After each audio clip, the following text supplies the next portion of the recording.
स्वागत है आपका एक और शानदार वीडियो के अंदर। मैं आशा जैन, फाइनेंस कोच। आज हम बात करेंगे कैसे आप 7 करोड़ रुपए का एक फंड जनरेट कर सकते हैं, 7 करोड़ रुपए की कमाई कर सकते हैं, वो भी मात्र 500 रुपये महीने से।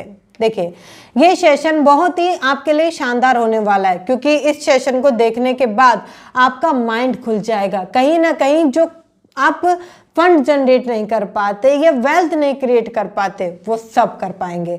अगर आप इस चैनल पर नए आए हैं तो चैनल को अभी सब्सक्राइब कर लीजिए, बेल आइकन को हिट कर दीजिए, जिससे कि ऐसी नॉलेजेबल वीडियो आप बिल्कुल भी मिस ना करें। क्योंकि इस चैनल पर हम बात करते हैं आपके माइंडसेट की, फाइनेंस की और कहीं ना कहीं उन प्रॉब्लम्स की जो कि आप फेस करते हैं।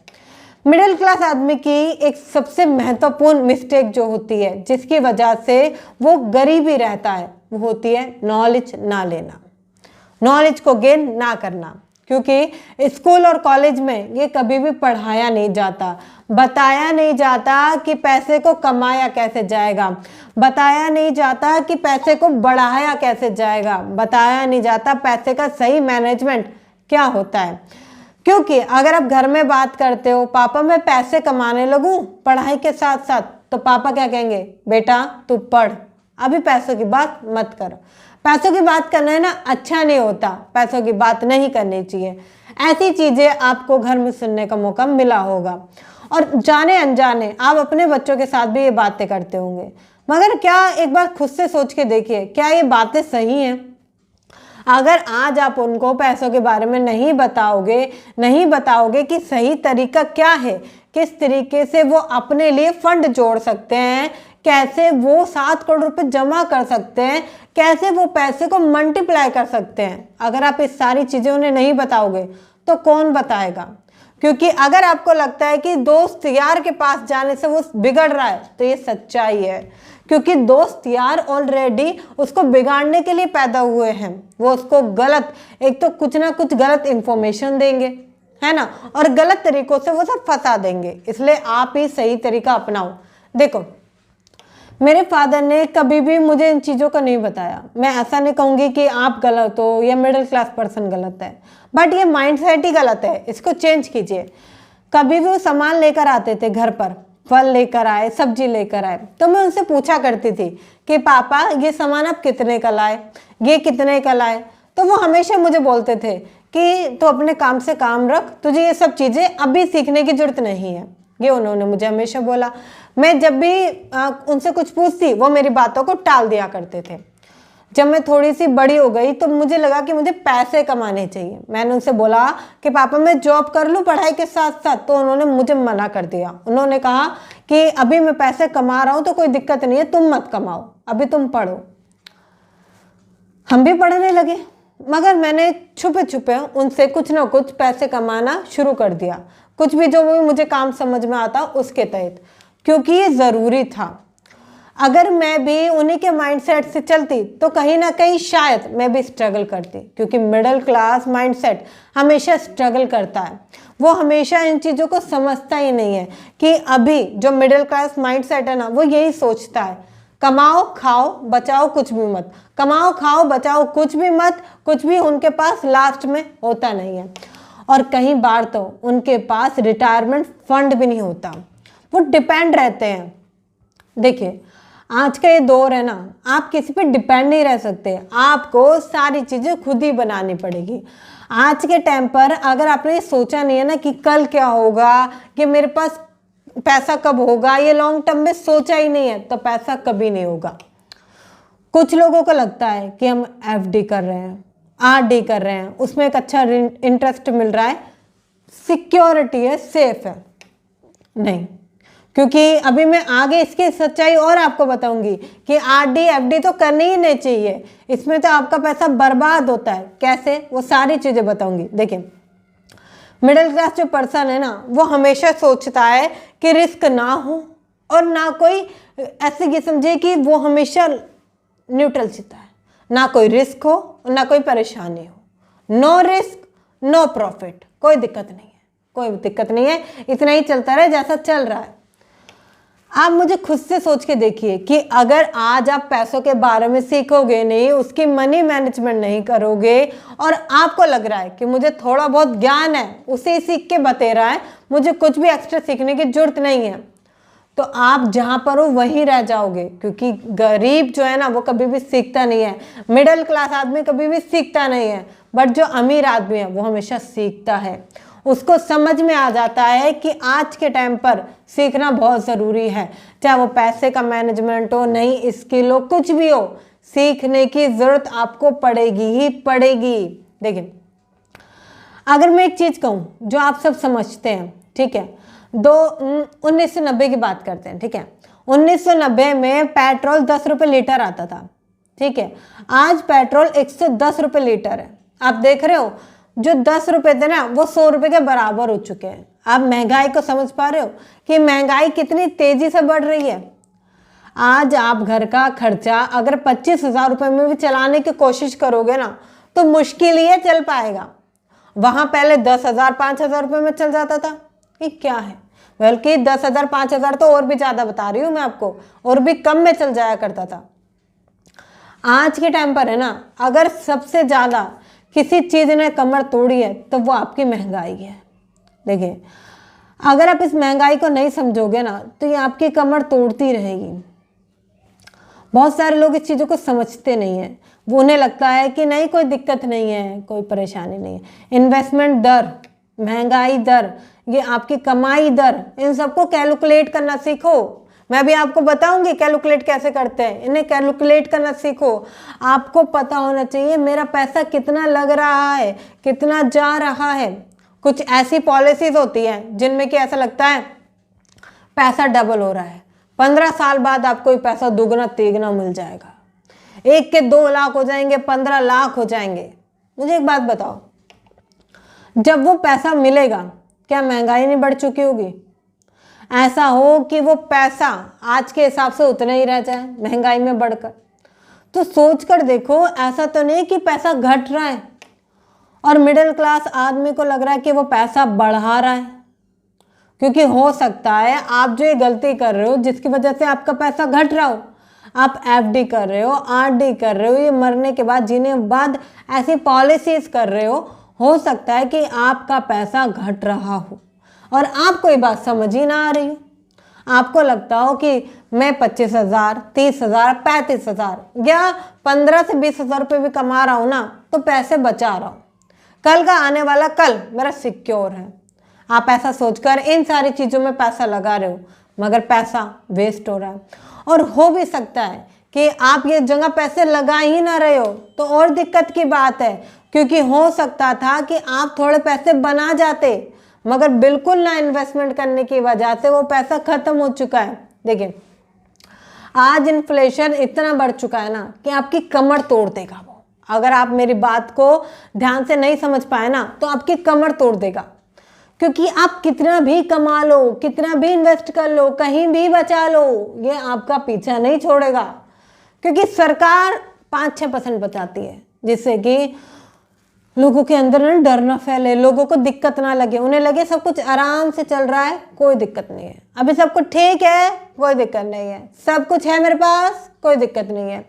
ऐसा सोचकर सरकार आपको 5 से 6% बताती है, मगर ये 5 से 6% आपको पता है सिर्फ एक मिडिल क्लास आदमी को एक कहते हैं ना पागल बनाने वाली बात है, क्योंकि वो 100 चीज़ों का औसत लगाकर आपको बता रही है कि भाई 6 से 7% लगता है, मगर सारी चीज़ों को आप समझोगे तो 10% तक पहुंच जाता है। ये आटा, चावल, ये आपका घर का सामान कहाँ से आएगा? आपकी सैलरी से आएगा ना, आपकी इनकम से आएगा। मगर ये इन्फ्लेशन, ये महंगाई इस सामान को महंगा कर देगी, तो बचाओगे कब? और बचाओगे नहीं तो बनाओगे कब? एक टाइम बाद है ना 10 लाख की वैल्यू जो है वो 1 लाख के बराबर हो जाएगी। मतलब जो आज 1 लाख की वैल्यू है ना, कुछ टाइम बाद आपके नज़र में 10 लाख की भी वैल्यू वही होगी, 1 लाख की भी वैल्यू वही होगी, क्योंकि ये दोनों बराबर से हो जाएंगे।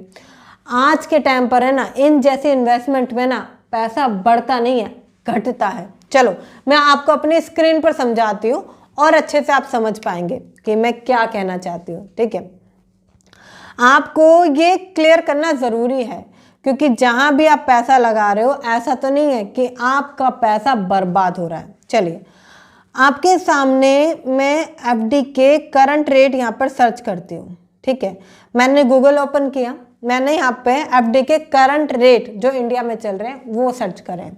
ठीक है, अब ध्यान से देखना शुरुआत कहाँ से हो रही है, 5.75। ठीक है, मतलब कि 5%, बस इतना ही। ठीक है, 4% आप देख सकते हो, 3, 4, 5, 5, 4, मतलब कि ओवरऑल ये आगे बढ़ने का होता है। आगे बढ़ने को तो बाद में ही सोचो, इतना तो बैंक दिखाती है जिससे कि सामने वाले को डर ना लगे, मगर जो बढ़ रहा है वो 5% से ज़्यादा नहीं बढ़ रहा है। क्या है, एफडी। मतलब कि जो आपकी एफडी है ना वो 5% से ऊपर बढ़ ही नहीं रही, 5% से अधिक ये बढ़ने ही वाली नहीं है। अब मैं एक बात बताऊं, मुझे आप छोटी सी एक मुझे बात बताओ, आपकी एफडी 5% की दर से बढ़ रही है। ठीक है, चलिए मैं आपकी खुशी के लिए कहती हूँ कि 7% की दर से बढ़ रही है, तो महंगाई भी तो 7% की दर से ही है। अगर सरकार की बात मानते हैं 6 से 7% है महंगाई, तो महंगाई और एफडी तो बराबर बराबर चल रहे हैं। पैसा बच कहाँ रहा है, आप खुद सोचिए, पैसा बच कहाँ रहा है, उल्टा पैसा बस जिंदा है नाम के लिए। और लोगों को लगता है, एक मिडिल क्लास पर्सन को लगता है कि उसने जो एफडी करा ली है ना, बहुत बढ़िया बात है, एफडी तो सब कुछ है, आपके सामने है। आप इसे गूगल पे सर्च कर सकते हैं, सेम डालेंगे आपको यही देखने का मौका मिलेगा।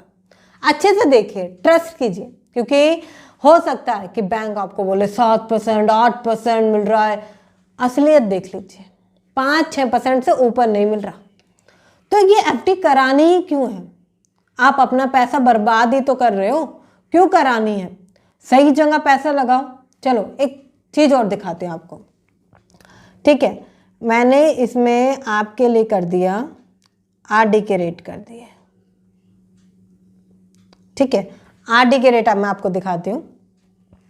अब आप देख सकते हैं जो आरडी है, ठीक है, उसके आप देख सकते हैं यहाँ पर 4-5 ही है। ठीक है, मतलब कि आरडी में भी सेम इंटरेस्ट है आपका 4 से 5, मतलब कि एफडी और आरडी, एफडी बराबर आरडी, आरडी बराबर इन्फ्लेशन। ठीक है, मतलब कि तीनों इक्वल में है। अगर आप इनमें पैसा डालोगे तो बस आपका पैसा जिंदा रहेगा, बढ़ेगा नहीं। आप देख सकते हैं चाहे कितना भी नीचे आप सर्च कर लो, इसमें आपको समान ही दिखेगा कि 4 से 5%, इससे ऊपर है ही नहीं। बहुत सारे मिडिल क्लास लोगों को या एक नॉर्मल इनकम कर रहे हैं ना, उन्हें लगता है कि बहुत अच्छा काम कर रहे हैं वो, उन्होंने एफडी आरडी करा रखी है, मगर जब तक वो पैसा निकलेगा ना तब तक उस पैसे की वैल्यू कुछ नहीं रहने वाली है। क्योंकि आज की महंगाई दर से आप देखो तो वो सब कुछ बराबर चल रहा है, आपका पैसा बढ़ नहीं रहा। आप खुद समझने की कोशिश करो, जब पैसा बढ़ नहीं रहा तो ऐसी जगह पैसा डालने का क्या फ़ायदा है। चलिए थोड़ा सा मैं और दिखाती हूँ आपको। ठीक है, आपके सामने ही थोड़ा सा मैं आपको और दिखाती हूँ। ठीक है, मैं LIC के इंटरेस्ट रेट सर्च कर लेती हूँ आपके लिए। ठीक है, आप यहाँ पर LIC के इंटरेस्ट रेट अगर आप देखोगे, लेटेस्ट इंटरेस्ट रेट, ठीक है, यहाँ पर भी आप देख सकते हो 7%। ठीक है, 7% का मिल रहा है। ओवरऑल आपकी महंगाई की ये भी लगभग पास ही है। ठीक है, थोड़ा सा अगर मैं उसको और देख लूँ बेटर, तो आप देख सकते हैं लगभग ही आपको उतना ही देखने का मौका मिलेगा। ठीक है, चलिए इसके ग्राफ में चले जाते हैं थोड़ा सा और। तो ये देखिए 7% से ऊपर इसमें कहीं भी आपको नहीं मिल रहा है। ठीक है, और आप थोड़ा सा और देखिए 5%, यहाँ पर भी 5% है। मतलब कि जो आपको 7% दिखाया जा रहा है ना, अगर आप उसे शॉर्ट टर्म के लिए या आने वाले कुछ टाइम के लिए भी कर रहे हैं तो ये देखिए 4%, 5.25%। ठीक है, ओवरऑल 5% के लगभग। मतलब कि अब आपकी आरडी बराबर एफडी बराबर ये जीने के मरने के बाद भी बराबर इन्फ्लेशन। अब ये सारी ही चीज़ आपके बराबर सी हो गई। मतलब कि 5 से 6% ही है, इससे ज़्यादा इसमें कुछ भी नहीं है। अब इन जैसी जगहों पर पैसा डालने का क्या फ़ायदा? एटलीस्ट वहाँ तो डालो जहाँ इन्फ्लेशन से थोड़ा ज़्यादा मिल रहा हो, कि आपका पैसा घटे ना, 12% 15% मिल रहा हो, जहाँ पर कि थोड़ा बहुत पैसा बढ़े। बट लोग इस प्रकार से सोचते नहीं है। उन्हें लगता है कि ये बहुत बढ़िया इन्वेस्टमेंट है जो उन्होंने कर दिया है। मैंने आपको ओपन करके सारी दिखाई, ठीक है। चलिए थोड़ा सा मैं आपको और दिखाती हूँ, आपको और सारी चीज़ें समझ में आएगी, ठीक है। मैं और क्लियर करती हूँ आपको। मैं यहाँ पर डालती हूँ आपके लिए इन्फ्लेशन, ठीक है। इन्फ्लेशन मैं कैलकुलेट करने जा रही हूँ आपके सामने, इसको आपके सामने ओपन करूँगी। ये आप भी डाल सकते हैं इन्फ्लेशन का, अगर आप कैलकुलेटर डालेंगे गूगल पर तो मिल जाएगा। डालकर एक बार पहले ये सेशन पूरा कंप्लीट देखो, फिर अच्छे से इस चीज़ों को एनालाइज करो कि क्या पैसा मिलने वाला है एफडी में, आप कितना जमा कर रहे हैं, कितना मिलने वाला है, कितनी वैल्यू रह जाएगी उसकी, कितने साल में मिल रहा है, सारा अच्छे से कैलकुलेट करो, पता चलेगा आपको, ठीक है। इन्फ्लेशन समझाती हूँ। अब मैं आपके लिए छोटी वैल्यू लेकर चलती हूँ, ठीक है, अच्छे से समझ में आती है ना। सरकार की इन्फ्लेशन लगाते हैं 7%, ठीक है, 6 से 7% की लगाते हैं, ठीक है, 7% लगाते हैं इसको, आप देख सकते हैं 7%, ठीक है।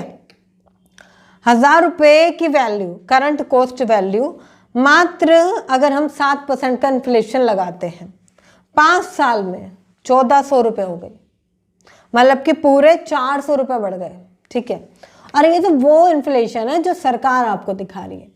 अगर मैं कहूँ ग्रोसरी वाला जो इन्फ्लेशन है जिसमें कि आपके पैसे खराब होते हैं, घर का राशन आता है, ठीक है, घर का खर्चा पानी चल रहा है, उसकी बात करते हैं, ठीक है।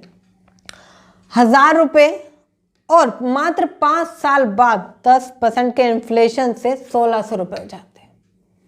अब ये मात्र 1000 रुपये का है, इसको मैं कहती हूँ आप 10,000 कर लो, ठीक है, इतना तो घर का खर्चा है ही ना। 16,000 रुपये हो गए, महंगाई नहीं है तो क्या है। जहां आपका रेंट चला जाएगा 6,000 रुपये, वहीं 5 साल बाद आपका तो खर्चा भी शायद पूरा ना हो पाए।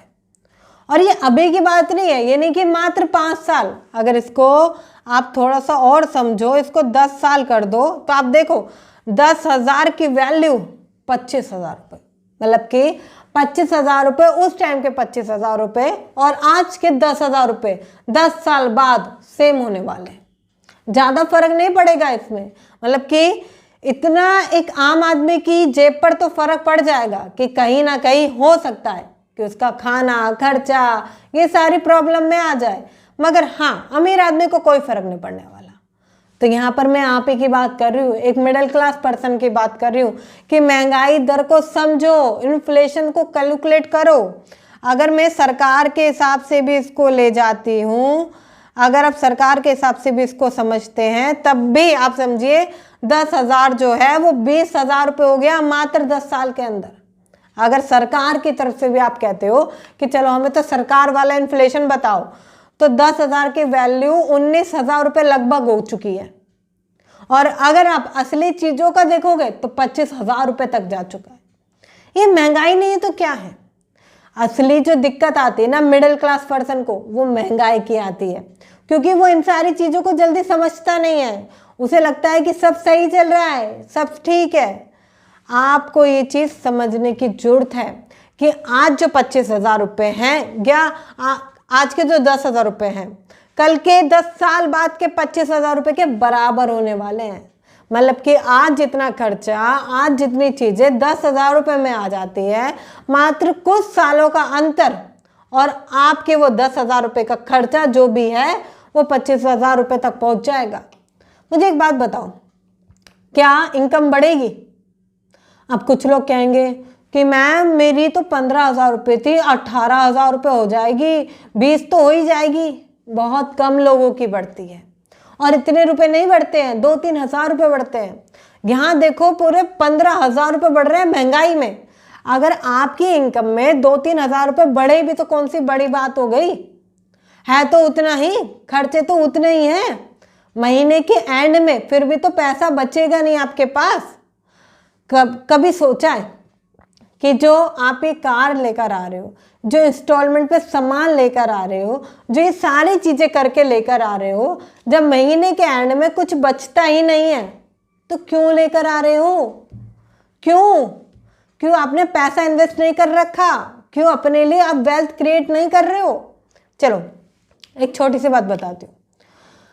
आपको लगता है कि मैम ये सब ना करें तो क्या करें, क्योंकि मिडिल क्लास पर्सन को तो यही सब बताया जाता है कि ये करो, घर वाले बताते हैं, रिश्तेदार बताते हैं, सभी लोग ये बताते हैं कि ये करो, तो क्या करें?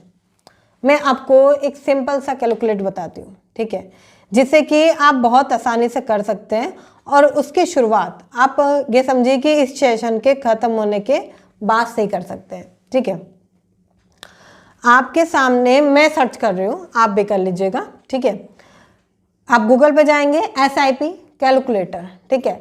SIP अगर आपको नहीं पता है तो बता देती हूँ। SIP होती है सिस्टमैटिक इन्वेस्टमेंट प्लान, जिसमें कि आप मंथली कुछ ना कुछ अमाउंट आप उसमें डिपॉजिट करते हैं, सबमिट करते हैं, और एक लॉन्ग टर्म के बाद देखिए यहाँ पर हम पैसा इन्वेस्ट कर रहे हैं, ठीक है। ये मत कहिएगा कि शॉर्ट टर्म चाहिए। अगर शॉर्ट टर्म चाहिए तो यही ठीक है, क्योंकि यहाँ पर आपका पैसा जिंदा रहता है। अगर आपको लगता है कि बस मेरा पैसा जिंदा रहे, कुछ समय बाद हो सकता है कि मुझे निकालना पड़े, तो इन चीज़ों में चले जाओ, कोई दिक्कत नहीं है। बट आपको लगता है कि मुझे करोड़ रुपए का एक अच्छा फंड चाहिए, रिटायरमेंट का फंड चाहिए, मुझे लॉन्ग टर्म के बाद चाहिए पैसा, तो इन्वेस्टमेंट से बढ़िया कुछ भी नहीं है। आपको इन्वेस्टमेंट ज़रूर करनी चाहिए। मैं कहती हूँ SIP की तरफ गए, ठीक है, मंथली कुछ ना कुछ अमाउंट आप इन्वेस्ट करेंगे, ठीक है। आपके सामने ओपन कर रही हूँ SIP कैलकुलेटर, मैंने ऑन किया, पहला जो लिंक आ गया उसी को ओपन कर दिया, ठीक है। मैं कहती हूँ मात्र 500 रुपये, ठीक है, आपके सामने मात्र ये आपके 500 रुपये, ठीक है। यहाँ पर जो आपको इंटरेस्ट मिलता है वो 15% तक की हम संभावना लेकर चलते हैं, ठीक है। 500 रुपये 15% तक का रिटर्न, ठीक है। टाइम पीरियड हमारा 10 साल, 60,000 रुपये इन्वेस्ट हुआ है, ठीक है। मिले कितने रिटर्न है? रिटर्न देखना, 80,000 रुपये का रिटर्न मिल रहा है, 80,000 रुपये का, ठीक है। मात्र 5 साल हुए अभी, ठीक है। और मेरी जो वैल्यू हो जा रही है वो हो जाती है आपकी 1 लाख लगभग 40,000 रुपये। आप देख रहे हैं, मात्र 10 साल हुए हैं और वो 500 रुपये, जो आप 500 रुपये कहीं भी खा जाते हैं, कहीं भी खर्च कर देते हैं, कोई भी घर पर आ जाता है वहाँ पर भी खर्च हो जाते हैं आपके पैसे बचते नहीं हैं। वो मात्र 500 रुपये अगर आप निकाल लो ना तो खेल ही बदल जाने वाला है। चलो थोड़ा सा और बारीकी से बताती हूँ, ज़्यादा नहीं, मैंने इसको कर दिया आपका 15 साल, ठीक है। 15 साल अगर मैं इसमें कर देती हूँ तो आप देख सकते हैं, ये देखिए 500 रुपये 15% रिटर्न और आपका 15 साल, ठीक है। 90,000 रुपये इन्वेस्ट हुआ है पैसा, ठीक है। रिटर्न 2 लाख 2.5 लाख रुपए समथिंग, ठीक है। रिटर्न आपका 2.5 लाख रुपए, और आपका टोटल वैल्यू 3.5 लाख रुपए हो जाता है। ये क्या है? ये पावर कंपाउंडिंग की, क्योंकि इन्वेस्टमेंट जो है ना वो आपको अभी नहीं दिखेगी कि कितनी बढ़ रही है, कितनी चल रही है, वो थोड़े टाइम बाद दिखती है। बट लोगों के अंदर पेशेंस नहीं होता ना, उन्हें लगता है कि नहीं लॉन्ग टर्म के लिए कौन सोचेगा, अभी मैं मर गया तो कल का कौन देखता है। मिडिल क्लास पर्सन की यही दिक्कत है। अगर आप आज किसी भी जॉब में हो, किसी भी सेक्टर में हो, कहीं भी हो, लॉन्ग टर्म के लिए ज़रूर सोच के चलो। अगर आज आप नहीं सोचोगे कल के लिए, अपने खुद के लिए रिटायरमेंट फंड तैयार नहीं करोगे तो आपको निर्भर रहना पड़ेगा, किसी न किसी पर निर्भर रहना पड़ेगा। हो सकता है जॉब पर, सैलरी पर, किसी न किसी पर निर्भर, आप आगे ही नहीं बढ़ पाओगे। आप अच्छी एक कहीं ना कहीं तो पूरी ज़िंदगी वो 9 से 5 की जॉब में तो लगा दी, उसके बाद अगर आप चाहते हो कि कहीं ना कहीं मैं सही अपनी ज़िंदगी को जी पाऊँ, लास्ट के कुछ दिन बचे हैं उसमें मैं जी पाऊँ, तो वो चीज़ें आप करना ही नहीं चाहते क्योंकि आप इस चीज़ को समझते नहीं हैं। अगर मैं कहती हूँ थोड़ा सा और, ठीक है, यहाँ 15 साल तक लगाया था ना, वैल्यू याद रख लेना 3.5 लाख रुपए है, ठीक है। थोड़ा सा टाइम बढ़ा देती हूँ, ठीक है, ये आपके लिए मैंने 20 साल कर दिए, ठीक है। इन्वेस्टमेंट वैल्यू 1,20,000 मतलब कि 1,20,000 रुपये। रिटर्न देखना 6 लाख रुपए का है, 6,30,000 रुपये का रिटर्न है यहाँ पर। और आपकी टोटल वैल्यू 3.5 लाख थी ना, वहां पर डबल हो गई है, 7 लाख हो गई है, 7.5 लाख हो गई है। मात्र क्या हुआ, 5 साल बढ़े। अब कुछ लोग कहेंगे मैम 20 साल किसने देखे, यूं ही निकल जाते हैं। जिंदगी में आप जॉब कर रहे हो या किसी भी चीज में हो, लाइफ स्टाइल को बिता रहे हो, 10-20 साल तो यूं ही निकल जाते हैं। लोग सोचते नहीं है इन्वेस्टमेंट को, लोग इस तरीके से नहीं सोचते हैं। अगर आप थोड़ा सा सोचोगे तो काफी कुछ चेंज हो जाएगा। मैं कहती हूँ थोड़ा सा और बढ़ा देते हैं अगर इसको, ठीक है। मैंने आपके कहने पर इसको कर दिया, मैं थोड़ा सा इसको अगर और बढ़ा दूं, ये आपका 25%, ठीक है, सॉरी 25 साल के लिए, ठीक है। 500 रुपये की इन्वेस्टमेंट, 15% रिटर्न, और ये आपका 25 साल के लिए। 1.5 लाख रुपए मैंने इन्वेस्ट करे हैं, ठीक है, 1,50,000 रुपये मैंने इन्वेस्ट करे हैं, रिटर्न 14 लाख रुपए का हो रहा है। रिटर्न देख रहे हो, 14 लाख रुपए का हो रहा है। और मेरी टोटल वैल्यू 16.5 लाख हो जाती है। वहां 7.5 लाख, यहाँ 16 लाख। डबल हो रही है नहीं हो रही है, खुद से पूछिए। एक बार कमेंट करके मुझे बताएं कि वैल्यू डबल हो रही है नहीं हो रही है। अगर हो रही है तो कमेंट में लिखे डबल, राइट ना। थोड़ा सा अगर मैं इसको 30% बढ़ा देती हूँ, सॉरी 30 सालों के लिए बढ़ा देती हूँ मैं, 30 सालों के लिए। इन्वेस्टमेंट अमाउंट 1,80,000 रुपये, ठीक है। रिटर्न देखना, रिटर्न 33 लाख रुपए, ठीक है। और टोटल वैल्यू 35 लाख रुपए। मतलब कि अब जितना वो अमाउंट था ना, उससे भी कई गुना हो चुका है। ये जो इन्वेस्टमेंट होती है ना, ये लास्ट के जो कुछ साल होते हैं ना, उसमें ही खेलती है, पहले नहीं दिखेगी। लास्ट के 10 से 15 सालों में ना इस प्रकार रुख बदलेगी। आप कहोगे अरे वाह। थोड़ा सा अगर मैं इसको आपके कहने पर 35 साल कर देती हूँ, ठीक है, इसको मैं 35 साल कर देती हूँ। 2,10,000 रुपये मैंने इन्वेस्ट करे, ठीक है, 72 लाख मुझे रिटर्न मिला है। टोटल वैल्यू होगी 74 लाख 35 साल में। मात्र वो 500 रुपये जो आप कहीं भी खर्च कर देते हो, कहीं भी, ठीक है। अगर मैं इसको 40 साल कर देती हूँ तो मेरा जो इन्वेस्टमेंट अमाउंट है लगभग 2.5 लाख समथिंग है, ठीक है। रिटर्न देखना, रिटर्न है यहाँ पर 1.5 करोड़ रुपए, 1 CR से भी ऊपर का यहाँ पर रिटर्न है। मतलब कि आप मेरी वैल्यू देखो, जो टोटल वैल्यू हो जाती है यहाँ पर 1.5 करोड़ रुपए हो जाती है। मतलब कि 1,57 लाख रुपए यहाँ पर मेरी मात्र 40 साल के अंदर। और देखिए आज आपकी उम्र, ठीक है, आज आपकी उम्र 20 साल है, ओके। आप आराम से 60 साल के लिए इस पर जा सकते हैं, आराम से। 20 साल है, 30 साल है, क्योंकि इतनी जल्दी कोई नहीं मरता। लोगों को लगता है, मगर ऐसा नहीं है।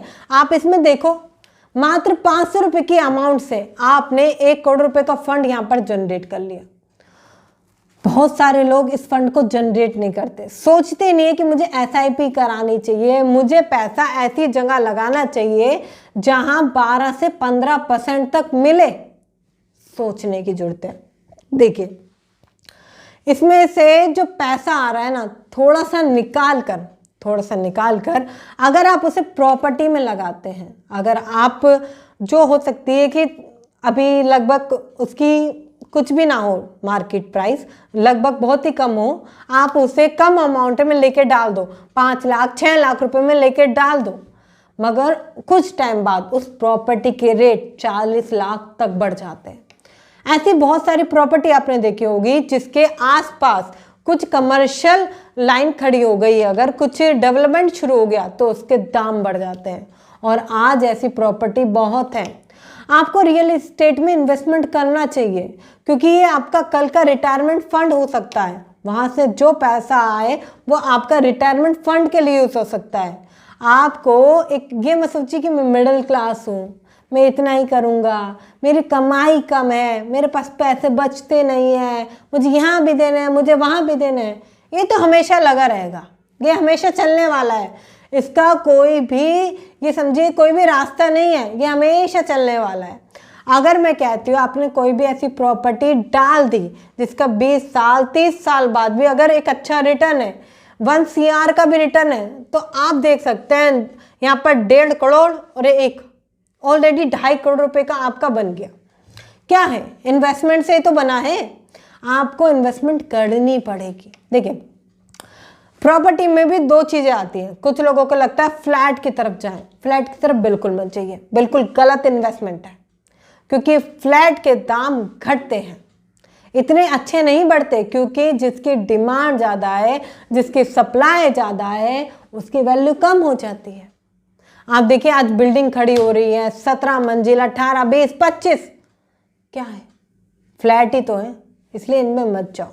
प्रॉपर्टी लो, लैंड लो, ज़मीन लो, जड़ लो, वो सही है आपके लिए, क्योंकि जब उसके दाम बढ़ेंगे ना, आप उसे अलग अलग तरीक़ों से कर सकते हैं। रेंट करोगे तो आप ही का फ़ायदा है, कमर्शियल में हुई, कमर्शियल में रेंट करोगे तो मैंने आपको बताया 3 से 4% तो बढ़ेगा ही बढ़ेगा। ये समझदारी है, ये आपको समझने की ज़रूरत है। देखो मिडिल क्लास पर्सन कभी भी सीखना नहीं चाहता, उसे डर लगता है सीखने से, उसे लगता है जैसा चल रहा है वैसा ही ठीक है। देखिए अगर आप ये सोचोगे ना कि जो आपको आता है उससे ही सब कुछ चेंज होने वाला है और एक्स्ट्रा कुछ सीखने की जरूरत नहीं है, तो बहुत गलत हो। आपको सीखने की जरूरत है, आपको सीखने की जरूरत है कि पैसा कमाने के नए नए रास्ते क्या हैं, आपको सीखने की जरूरत है कि पैसा बचाते कैसे हैं, आपको सीखने की जरूरत है सेविंग की पावर, इन्वेस्टमेंट की पावर। और ये सब आप कहाँ सीख सकते हैं, इसको आप सीख सकते हैं getting a rich with super easy के अंदर, जिसका प्राइस मात्र 699 रुपये है। इसमें आपको एग्जैक्टली समझाया गया है कि कौन से हैं वो तरीके जिसमें कि आप 5 से ज़्यादा तरीके खोलकर एक अपना साइड इनकम सोर्स जनरेट कर सकते हैं, सेविंग कर सकते हैं, जीरो से सेविंग कैसे स्टार्ट करेंगे, इन्वेस्टमेंट कैसे करेंगे, इतना ही नहीं साइड बिजनेस पार्टनर क्या होता है, ये सब सिखाया है।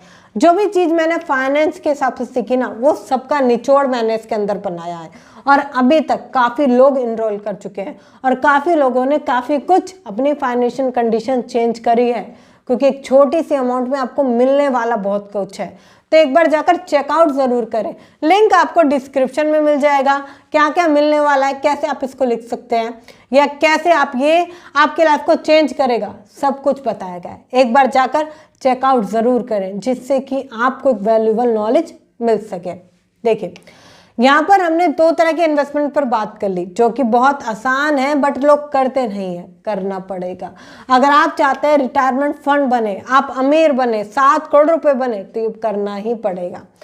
अगला अगर मैं बताऊं तो वो आता है आपका स्टॉक मार्केट। देखिए एक मिडिल क्लास पर्सन है ना, वो कभी भी स्टॉक मार्केट में नहीं जाता, उसे डर लगता है, कौन सीखेगा, कौन जाएगा, ये बेकार है, जुआ है, सट्टा है, पैसा खराब हो जाता है, नहीं नहीं नहीं हम नहीं करेंगे ये सब। अगर ये सोच रहे हो ना तो सही सोच रहे हो, क्योंकि बिना सीखे समझे जाओगे ना तो पैसा खराब ही होगा, पैसा लुटा कर ही आओगे। सीख कर जाओ, समझ कर जाओ, अच्छे से सोच समझ कर जाओ सारी चीज़ों को, फिर कोई दिक्कत नहीं आएगी। अगर आप स्टार्टिंग में जाते भी हो तो इंडेक्स फंड की तरफ जाओ, इंडेक्स फंड सबसे सिक्योर है। सेंसेक्स में जाओ, निफ्टी 50 में जाओ, टॉप की ऐसी कंपनी में जाओ, कभी नहीं डूबेंगी। टाटा है, आप हो, आप सुन रहे हो टाटा का नाम, कल आपके बच्चे भी सुनेंगे, पहले आपके माँ बाप ने भी सुना होगा कि ऐसी कंपनी है जो अभी भी चल रही है और इसका गोल लॉन्ग टर्म है, तो ये लॉन्ग टर्म चलने वाली है। ऐसी कंपनियों के स्टॉक में आप अगर इन्वेस्ट करोगे तो वहाँ पर पैसा बढ़ेगा। आप समझोगे कि बस अभी कमा लूँगी, ये ट्रेडिंग होती है। देखिए जो लोग ट्रेडिंग करते हैं, ट्रेडिंग भी ठीक है क्योंकि उन्होंने सीखी है, उस चीज़ को सीखा है, समझा है, तो ठीक है। मगर ट्रेडिंग उन लोगों के लिए जो शॉर्ट टर्म में पैसा कमाना चाहते हैं। अगर आप लॉन्ग टर्म में कमाना चाहते हैं तो एक लॉन्ग टर्म के लिए पैसा इन्वेस्ट कर दीजिए। ऐसे बहुत सारे फंड्स हैं, ऐसे बहुत सारी जो स्टॉक मार्केट में रेंजेस हैं जहाँ पर अच्छा रिटर्न मिला है।